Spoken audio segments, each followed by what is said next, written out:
Bill. Good afternoon and welcome to the Senate Committee on Government Operations Committee meeting of Friday. I believe this is the last Friday of April 25th. Oh my God, is that right? 25. Two items, bless you, for today. The first is S-137. We're just going to take a walk through with the sponsor. This is an act relating to an option to vote, quote, none of these candidates on primary and general election ballots. And then we will take a look at the OPR bill and get some further testimony therein. Senator Perchlik, welcome to our committee. Thank you. I appreciate the invitation to speak. So I'm Senator Andrew Perchlik from the Washington District. This bill is a bill I had introduced several years ago when Senator White, The other senator. Senator White from Wayne County was the chair. And they had some discussion about it that day. I don't think they ever took it up more. And this year, I had an interview with one of the pages. The pages have to pick a bill, and one of the pages, Oscar from Wayne County, had picked this bill up. So I had a conversation with him about it.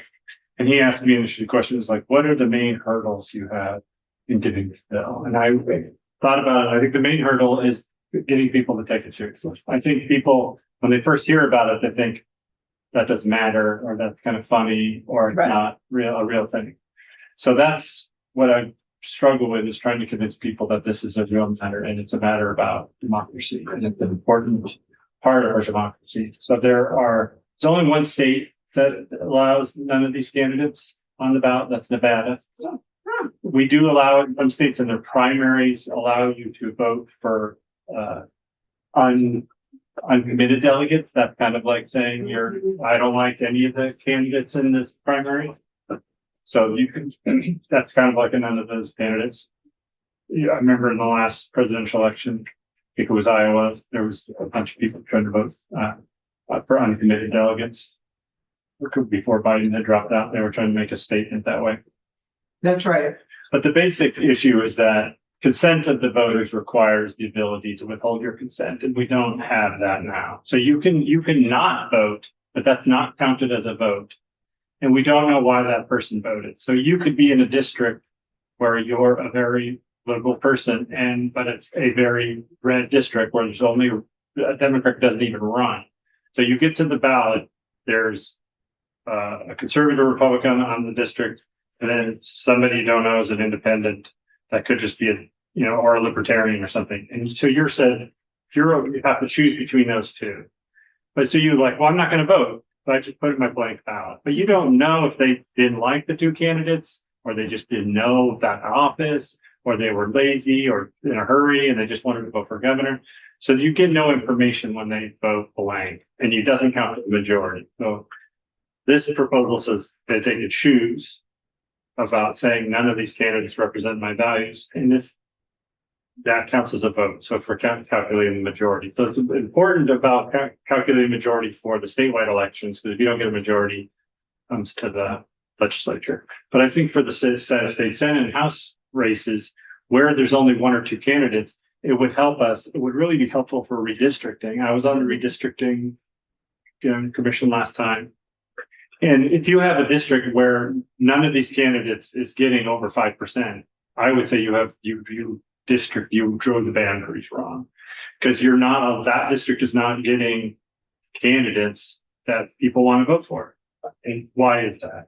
We should look into it. If you're getting, I think over, I don't know what the number is, but maybe 5, 10, but it's clearly if you're getting 50% of the people voting, none of these candidates, then you really have a ballot access problem. Or a district, you draw. It was gerrymandered, basically. Yeah. So a gerrymandered district would get a high percentage of none of these candidates, I think, because they're trying to create this fake district. And I just also want to say that I think that I counted 17 countries or so, 15: Argentina, Belgium, Colombia, Greece, Indonesia, Kazakhstan, Mongolia. So some small countries, but some big. Longstanding democracies: Spain, Uruguay, Norway. So it is common practice in other countries where it hasn't caused problems. That's the other thing people think it's gonna like confuse people or something like that. That has not been the case in Nevada. It's had it since I think the 70s. That was by referendum, or in these other countries.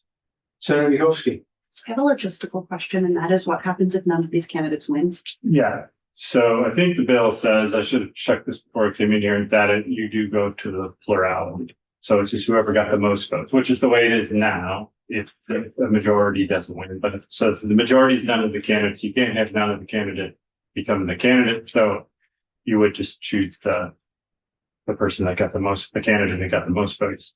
I mean, my hope would be that if we did this and we started seeing a lot of people saying none of these candidates, then we're learning something. The voters are telling us something. Does that mean we should do something like instant runoff voting, ranked choice voting?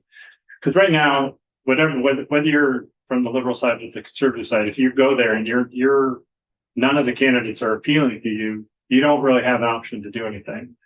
And there's a disadvantage from the third candidate running because they just feel like they're disadvantaging, their side of the political spectrum. A libertarian might not want to run because they're like, well, I'm going to hurt the Republican and more likely get the Democrat. On the other side, it's a progressive might not want to run because they're like, well, I'm more likely to get Republican elected, not the Democrat. This would also allow people just to put that voice in without hurting their side, if you want to look at it that way. Senator Clarkson. So sadly, I don't think this vote actually tells you what you've just talked about. This doesn't give reasons. It just allows people, and they could be doing it for not good reason either. I mean, they could just be doing it for, a funny reason or whatever. It doesn't actually tell us anything. I mean, what you have described is more interesting to me than not being, you talked about actual real reasons for why people might not want to vote for any of the above, right.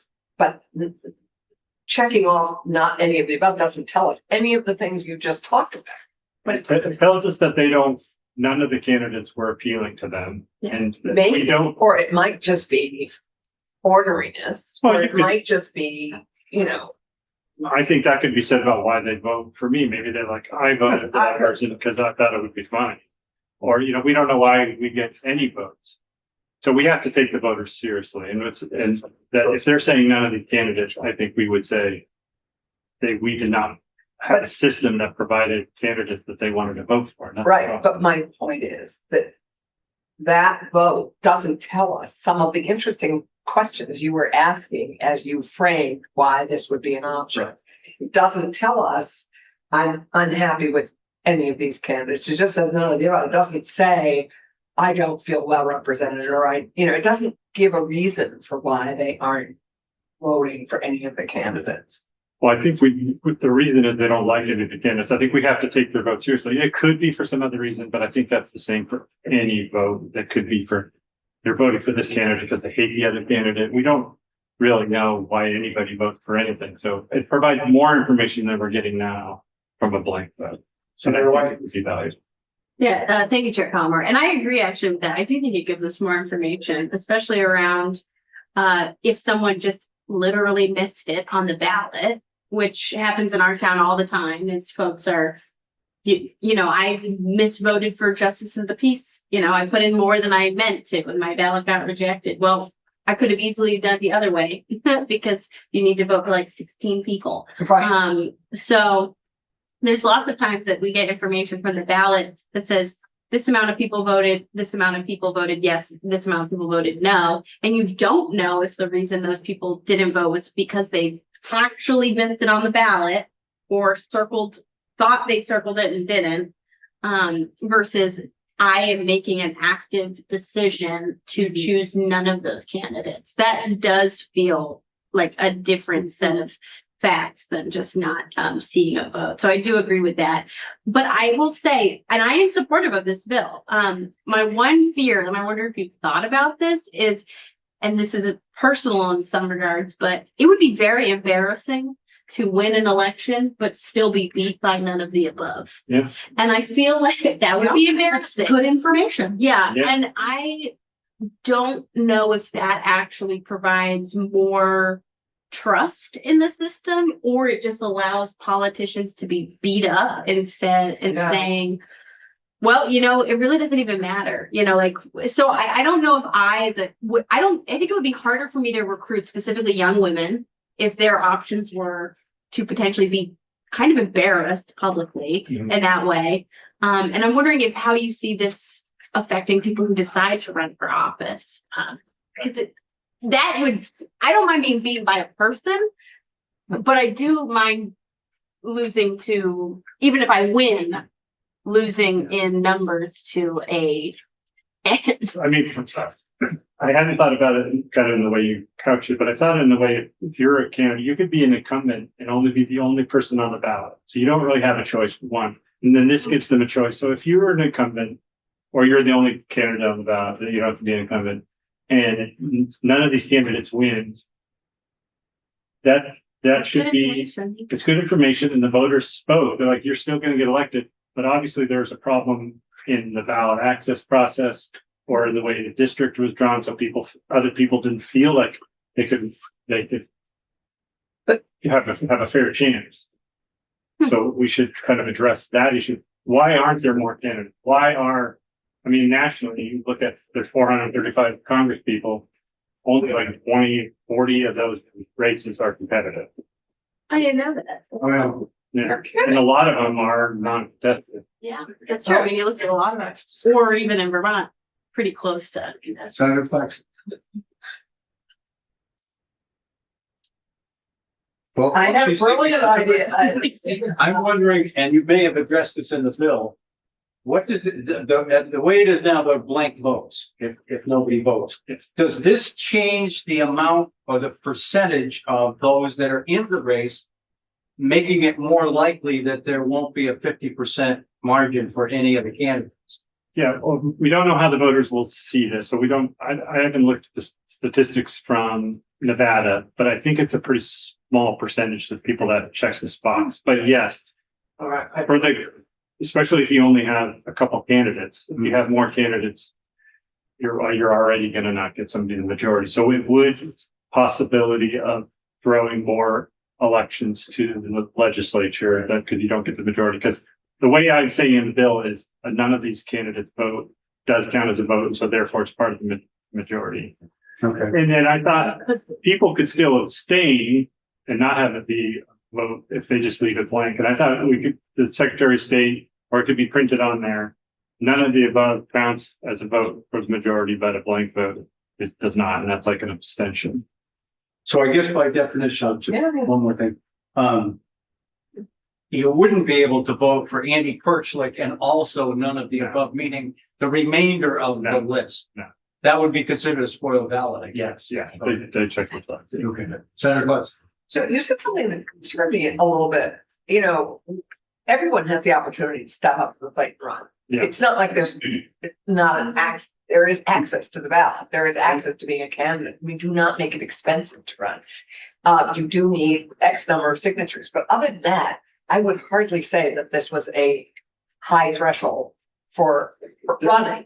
So in all fairness, to punish stuff, and it is in a little way punishing those who actually have made the effort to be on the ballot, then to have people be able to vote none of the above in a community where it may have been hard to find somebody who was willing to represent it. I just have a hard time with that because people, it takes a lot to run and it's not easy. And then it's a very public experience, which has got pluses and minuses. But everybody has an opportunity to be on that ballot. And so to be able to check off none of the above, it's like so easy to diss the people who have actually made the effort to serve the community, to grow their public service, and then to make the effort to be on the ballot, which is not an easy thing. I find it sort of not supportive of the effort that is embodied in being on the ballot. And I'm not saying it as articulately as I'd like. No, but I hear what you're I saying. see it as the reverse as you're not honoring the voter by saying, we're going to give you these two people and you only choose from them. It's kind of like saying to a vegetarian, what do you want? The meat or the steak or the chicken? Yeah. Just choose between the two. You've got two choices. You should choose one. Yeah, but in all honesty, that voter had the opportunity to be candidate. I'm Right. sorry, I think that we're honoring the voters by making access to the ballot as easy as it is. Senator Yosti. Well, you are correct. The threshold to get on the ballot doesn't come with a cost unless it's the presidential race, which I have some challenges with. And it requires getting signatures. I don't think that those are the only logistical hurdles to getting on the ballot. There are so many aspects, whether someone has the time, the money, the financial backing of people that can afford. There's so many other pieces that actually make it incredibly hard for people to run for office. And so I don't think it is as simple as, they don't have to buy access to the ballot so anyone can run. That's really not true. I mean, when I tried to recruit for someone to run for my House seat, lots of people were interested. And when they did the math as to what we get paid and the time commitment and putting their family potentially in danger, they decided I can't. And so I don't think that it is as simple as anyone can run. The wider logistics of what it takes to run for office make that not true for a lot of people, particularly people who we don't see represented in this building, working class people, young people. So I don't think it's that simple. And I think it's about offering those choices, because you could, like Center Hart's district, if a libertarian wanted to run and Center Hart's like, well, you're just and there's a Democrat running, there's a lot of pressure on that person not to. And that happens with progressives on the left side, happens with libertarians or conservative party or just independents, that if they run, they're splitting the vote and a lot of pressure is put on them not to run.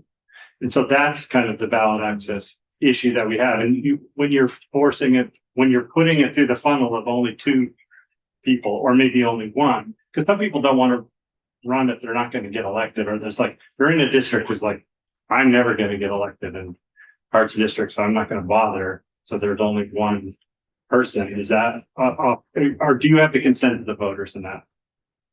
Senator Clarkson. Do you envision this being for all races? You don't identify whether these are just for state offices, statewide, or for local. So for local elections, I would push back and say, Yeah. it costs you nothing to run locally. Yeah, People don't cash in, they don't do lawn signs. yeah, not for local, That's not true in Chittenden County. but yeah, Uh, city council. That's one of the most hotly contested, Yeah. most expensive, city council races Yeah, cost yeah. $30,000. oh, do they? Yes. Because most state reps, at least it used to be that they spent very little, like less than $2,000 on a race. And that was true in the past. I know it's not as true now, but this doesn't have a limit. I don't see a limit here. Limit on one. Yeah. Living on one Which races? It's all races. It's local and state. I didn't see that. I just looked through it quickly. I don't have it in front of me. Anyway, I just think Yeah, I might be misreading it, but I feel like it says, like, Yes. page 2, governor, lieutenant governor, treasurer, so. so it's just for the state law. But maybe I'm. Yeah. and it's a general election. Oh. I mean, I'm open to that. Would you be open to a pilot? Yeah, What would that look I like? mean, I even do the top pilot. I've talked to some like schools, like for student council, even to see like what would happen if they did. I know some schools have tried to be where you don't have an election and you just do the lottery, which I think is an interesting system that we could try. So I've tried to find people that just wanted to do some kind of a pilot, or just do it kind of like with ranked choice voting when you're just trying to explain it to people. You do it with flavors of ice cream or something like it. But if you're only asked 2, which flavor of ice cream do you like, and you only get 2, you shouldn't have to choose but 2. You should say like, I don't like either of these flavors. I'm allergic to nuts and I hate chocolate, so I'm not going to vote for either. But sometimes we only do have a couple options. That's why we want the voters to let us know. Like, you did not give me an option that I wanted. But then they could have stepped up to the plate. I guess that's my Well, problem. but they might not be able to for their position, and they don't have to. They should still be able to say, I don't like either of these candidates, but I can't run, or I don't want. They shouldn't be forced to run because they don't like the 2 candidates. At least in my. Okay. I know it's still a radical idea, but I I appreciate the opportunity. And that's fun. It's great. I do, I think. this is Thank you for very thinking. Yeah, And it's an interesting conversation. Yeah. Because I always think they have the opportunity of saying they don't like any of the candidates by not voting in that category. Or maybe they might launch a write-in campaign and be barred from the ballot because we are changing how they do that. Or Whoa. maybe. Yeah, this is what we do in the. Two independents that was gonna run against me, and then they asked me if they could interview me. When they did, they both said we're withdrawing. right, because I found that you were. Because they found out that I was a moderate Republican, not a ultra conservative person. Yeah. And so they just pulled right out. Right. Thank you. Okay, thank you. Thank you, Andy. Do all the As things we always. want and give up, so now. Do all the things we want. Okay, we only have one item left again. And if we can get you out of here by 2.5, that'd be great. That's it. But I don't mean to chase anybody away. Lauren, you can certainly join us. The first thing I think to take up is the potential amendment that was, you all should have a copy of that. This came from the folks who are massage therapists and they wanted to attach something to the OPR bill, even though. Yeah, so one of them was the state's attorneys. Tim sent an email. I think I included all of you on that. They support it. And the Network Against Sexual Violence people also supported it. And I had an email from them as well. So I'll yield to Lauren. For the record, my name is Lauren Hibbert, Deputy Secretary of State. We have no objection to the list of these folks being added for us to consult with. We likely would have done so anyway. And it's fine for us that we are directed to do so. And November 15th works. Yes. Okay, great. We will include it then in the bill. In the next iteration. The other thing The that only we, piece, I'm sorry, I'm sorry. I'm just looking at this.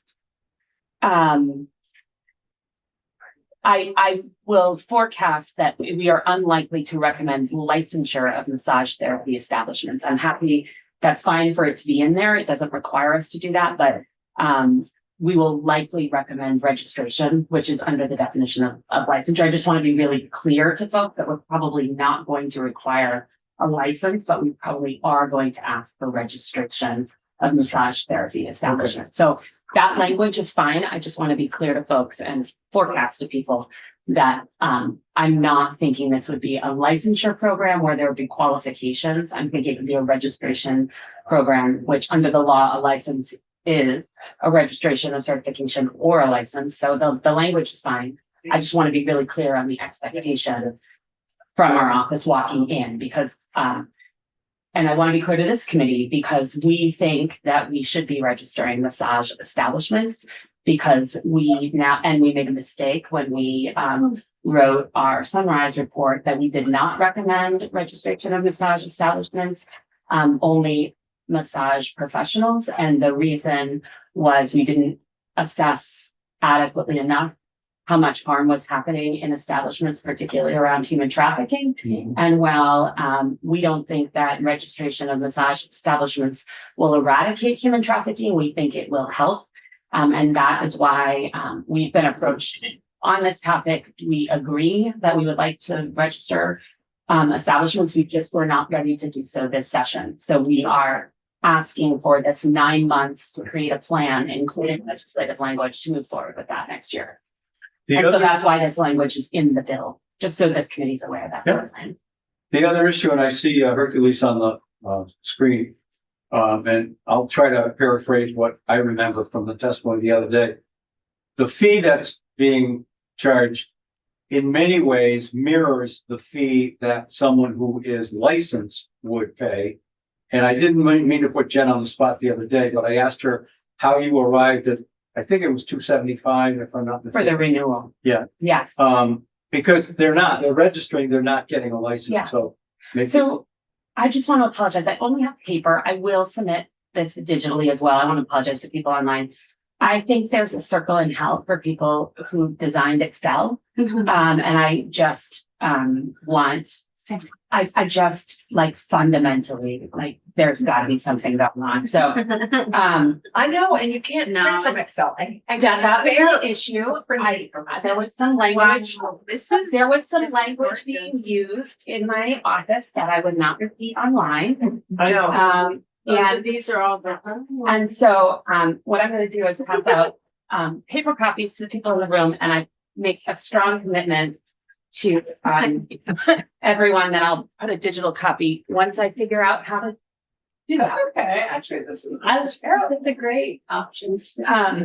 So I just thought it would be good for this committee to have data in front of you, and I can absolutely talk about, why we chose the fees that we did. Just do another one for Brian. Did you get? Hopefully you did. Oh, okay. Oh, here it is over here. I'm sorry, Senator White, do you mind passing Oh, this yeah. down to, Thank you, Steve. Oh, there's more. that's just my, The shorthand of the. Yeah. Okay. So, as you all know, massage therapy became, operationalized in 2021, so that, the legislation went through, I believe, in 2020, with a significant work from this committee. And it is an advisor profession, which means that it has the standard application fee for registration for advisor professions, which is $100. It also has the standard renewal fee for advisors, which is $275. And we established those, we had a fiscal note, and we established those in 2020. The reason why we charge application fees and renewal fees is so that the profession can cover the cost of the profession, so that it's not borne on to other professionals. And I chose physical therapists to compare massage therapy to, because they have a similar number of licensees. They're about 100 licensees apart. And I made sure that you had both their application fees and their renewal fees. I will note that the renewal fee for physical therapists is about $100 less. But where we are seeing a real difference between these professions is on the enforcement data. So this is since 2021, in the massage and both, this is data for both professions since 2021. And it's on the summary's on the second page of my smaller sheet of paper.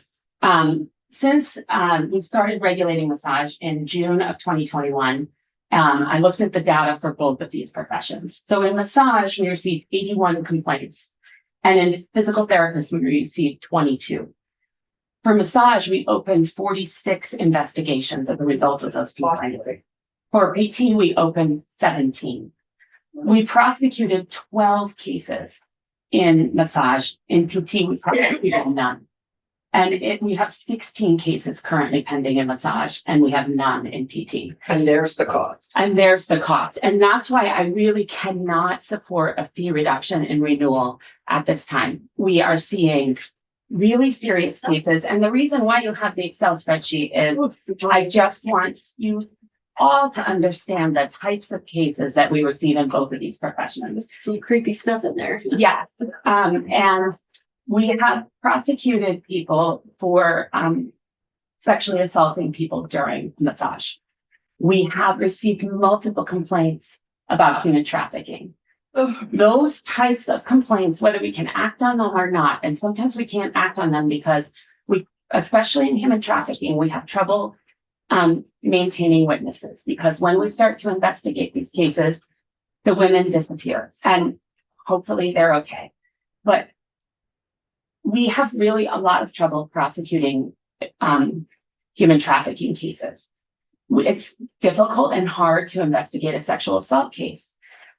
There are, and the reason why I included physical therapy is because you will see that there are allegations where physical therapists are also crossing boundaries. So if they're not, that happens in both professions, but if you look at it on net, that is happening at a much lower percentage than it's happening in massage. The difficulty of the complaints that we're receiving in the massage field are very complicated. They're typically sexual in nature or human trafficking, both of which are very complicated.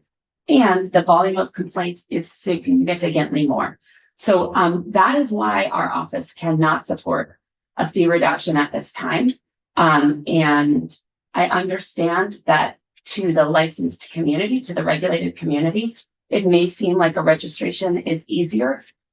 We have the same responsibility to investigate those complaints. The standards of conduct and what is required for us to prove are not dissimilar, even if it's a registration versus a license. So that is why those fees are what they are. And as this committee knows, we are tracking our staff time related to professions so that we know how many hours we spend on a massage application versus a physical therapy application, on a massage complaint versus a physical therapist complaint.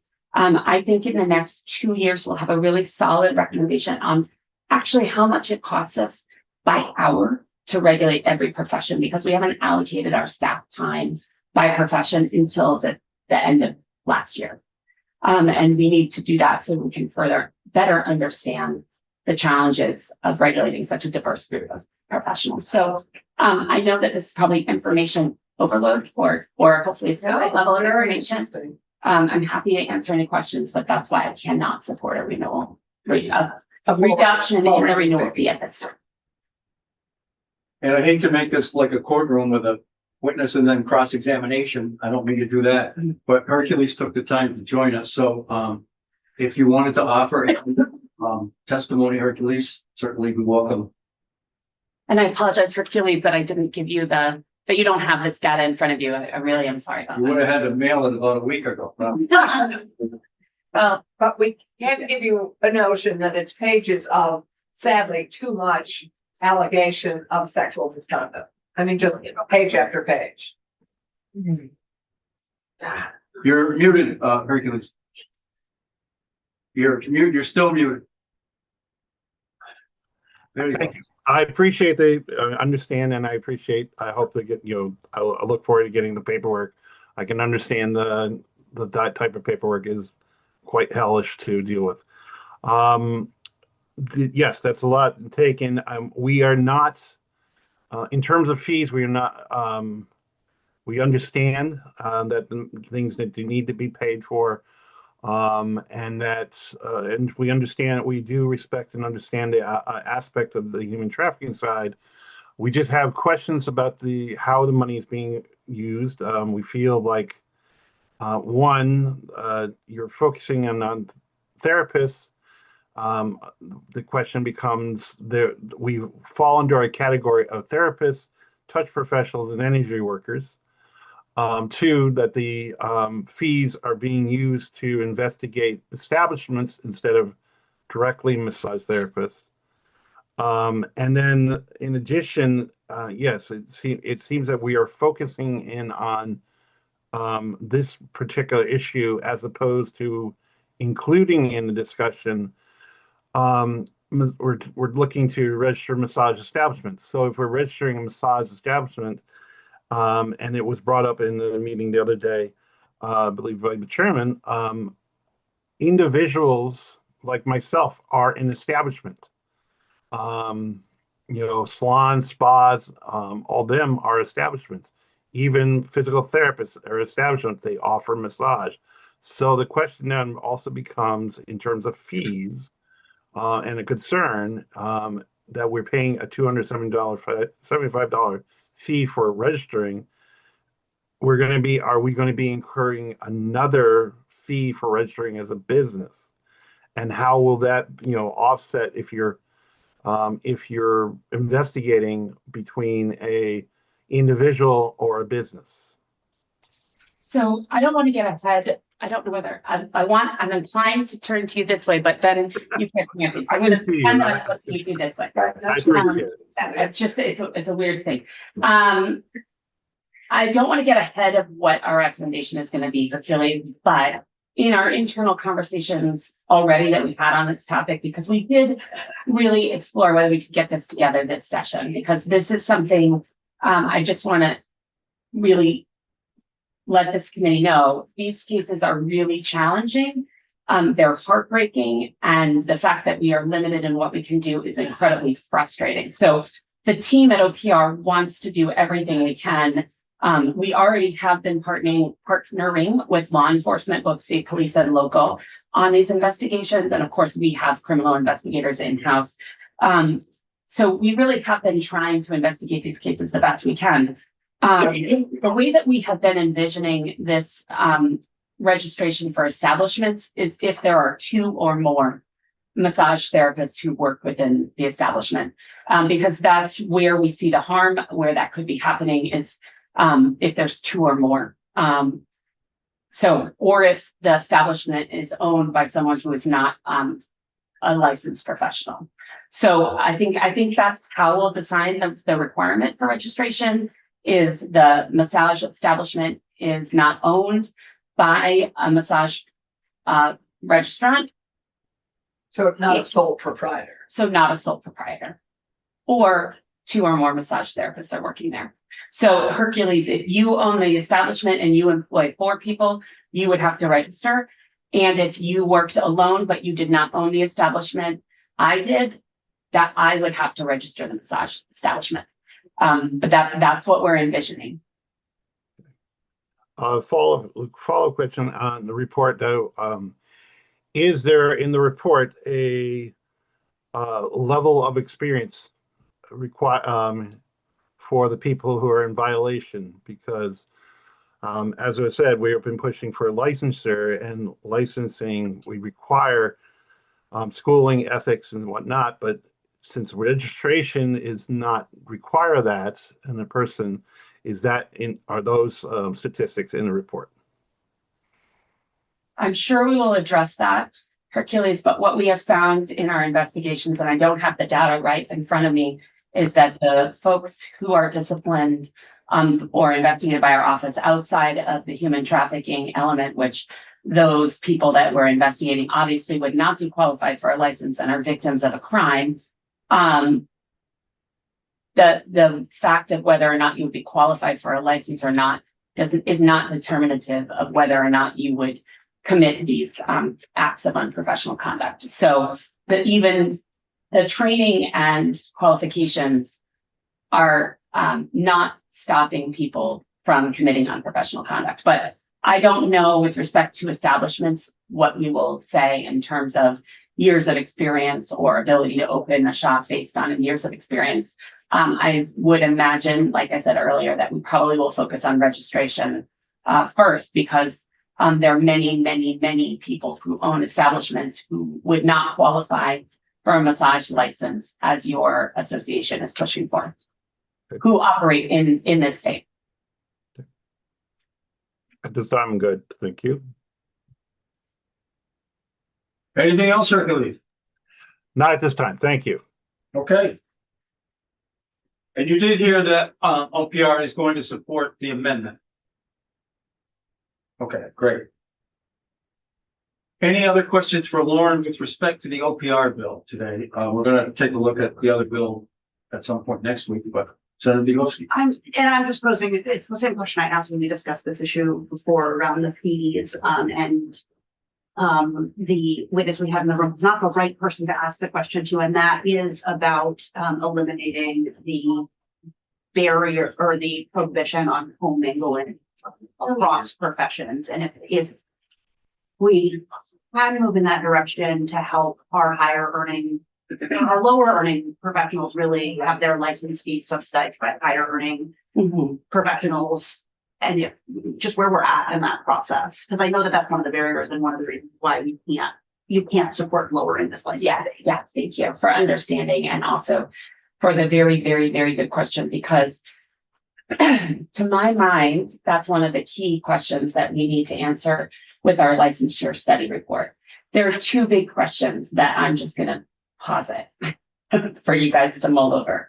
One, exactly what Senator Bohosky said. Should we base our fees more on the earning potential of the professions versus the cost of regulation? That would be, in some ways, depending on how you think of it, more equitable. That's a question that we need to understand. Another thing that we're really thinking about, and I don't know what the appetite or interest of this would be, is we are one of the only enforcement agencies that does law enforcement that is not funded at all by the general fund. And so our law enforcement is paid for only by our licensees. That could be seen as a defect or a feature. But The cost of enforcement is high. We have to have criminally certified law enforcement on staff. We have to have people who are authorized to carry weapons. We have to have people who can pursue search warrants in criminal court. We have to have people with cars who travel around all around our state. That is, in order for us to do our public protection mission, that is non-negotiable. That is expensive. And we are one of the few that do not have a wide fee base. I'm thinking of DMV and liquor and lottery are the other examples. Their fee base is exceedingly higher across many more individuals or entities. Right. And yet we have the same burden. So that's part of the money study that that's certainly something that I want to address in our money study. And if you read the interim money report that we filed in January, asking for more time, Senator Bohosky, you'll see that some of those things are contemplated as discussion points for the future. Okay, so we're moving in the direction of having that conversation. We need to have that conversation. I just want to have the data to support it. And previously, we just didn't have that. So we need to know how many hours our investigators are spending on massage cases versus nursing cases versus veterinary cases versus dental cases. And so I think with that data, we'll be able to have a better informed conversation. Okay. Thank you. Or Yes, Senator Harder. did these people that you have listed on here, did they get prosecuted? If their name is on here, they're not redacted. There was public discipline. So if you look at the first page, the gentleman who's listed, he was disciplined, and that stipulation is on our website. Okay, because I'm looking at this thing, I'm going, holy cow, there's sexually assaulted people during this massage.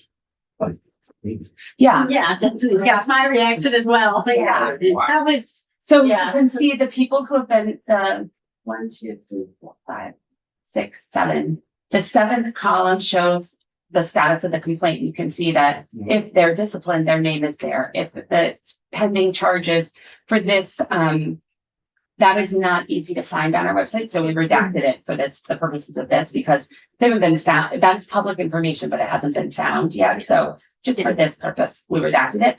But if there was discipline that was found, that you can look up that name on our website and find the public. And I'm just going to take this opportunity, because this is just 2 of our professions, but we have this for every single one of our professions. And if we discipline somebody in any way, it's public information, and the final document is available on. Other questions for Lauren? No. And I realize we're only talking about OPR. Next week, we'll resume our other discussion. Well, which I hope is also OPI. Yeah, this is like we spend time in Lawrence season. I love So it. this is why the work that we do in economic development under consumer protection sort of perfectly dovetails into the work with OPR, right? Part why I think I love the OPR work so much. Because this is how we protect the public in different ways, and which is why in many ways, I know we go through and we do it so far. Sunrise reviews are just such a thoughtful way to explore the potential harm done to the public, and what that remedy is, and how we can then best provide oversight and follow up when something's wrong. So this is a great example of our consumer protection in action. And if I just build on that, Senator Clarkson, I think if you look at the massage data in particular and read our massage sunrise reports, of which we've written 3. Yes. First, we denied that there would be or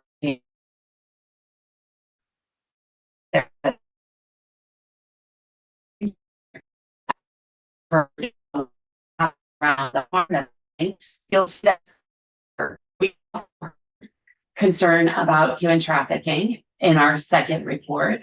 And we did not think, because we were not in the space from a law enforcement perspective, that registering the shops would be useful. Mm.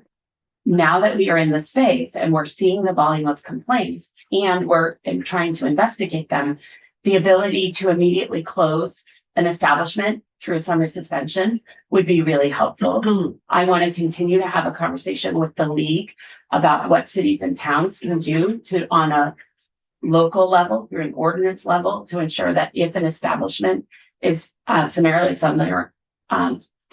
suspended by our staff, by our office, whether it's a tattoo shop, cosmetology shop, or a massage therapy, perhaps they are not authorized to operate in a town.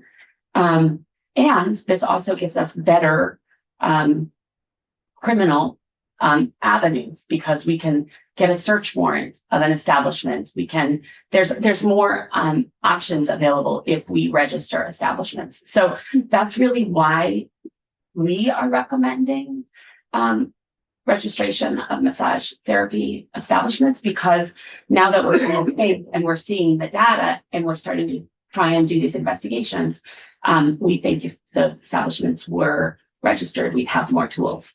And so, you know, one of the things that happens when you're asked to review things repeatedly, which some topics we immediately, like early childhood education, we knew as soon as we opened that application that we were probably going to recommend licensure, because of the essential nature that that profession provides to our young children and the benefits that that profession offers, and the harm that that profession could offer. Some of our professions we have to look at multiple times, and you have to get new data, and you have to have humility to be able to say you're wrong.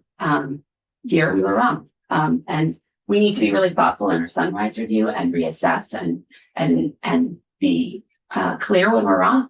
But we also have to be really careful once we're regulating to make sure that we're fulfilling our public protection mission, and something we take really seriously. So thank you.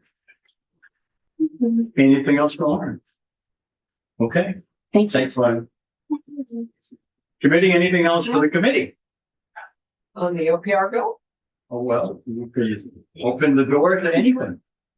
I know we talked briefly, we're picking up some of the election bill later. Are we gonna just do a walkthrough of S98 or? We can do that. I didn't realize we got time this afternoon, so I haven't gotten the attorney here, but yeah, we could do that next week, sure. It would be great, because I think. We were gonna do it yesterday and the floor ran out and. Oh, It was both our fault why the floor was long. It was our bill, so. We can, I'm perfectly happy to do it next week rather than try to track down our beleaguered attorney right now. They are, believe it or not, busier than we are. They are. Yeah. Really, really. Yeah, we need to give some legislative counsel. Some space. Yeah. Last chance, anything today? no, this is good. Except for I'll see you on Zoom next week. Yeah. Good luck. Good luck. Remind us of the days.